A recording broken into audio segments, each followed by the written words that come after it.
وأرسل الله جميع الرسل مبشرين ومنذرين. والدليل قوله تعالى: رسلا مبشرين ومنذرين لئلا يكون للناس على الله حجة بعد الرسل.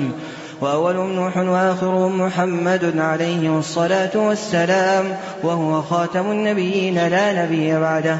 والدليل قوله تعالى: ما كان محمد أبا أحد من رجالكم ولكن رسول الله وخاتم النبيين. والدليل على أن نوحا أول الرسل قوله تعالى: إنا أوحينا إليك كما أوحينا إلى نوح والنبيين من بعده. وكل أمة بعث الله إليها رسولا من نوح إلى محمد عليه الصلاة والسلام يأمرهم بعبادة الله وحده وينهاهم عن عبادة الطاغوت.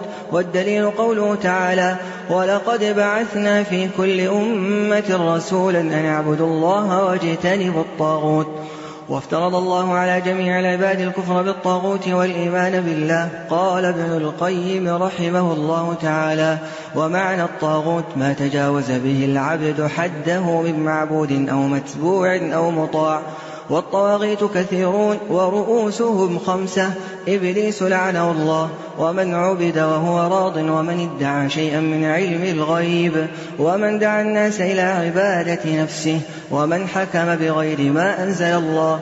والدليل قوله تعالى: لا إكراه في الدين قد تبين الرشد من الغي، فمن يكفر بالطاغوت ويؤمن بالله فقد استمسك بالعروة الوثقى لا انفصام لها، والله سميع عليم. وهذا هو معنى لا إله إلا الله. وفي الحديث: رأس الأمر الإسلام، وعموده الصلاة، وذروة سلامه الجهاد في سبيل الله. والله أعلم، وصلى الله على محمد وآله وصحبه وسلم.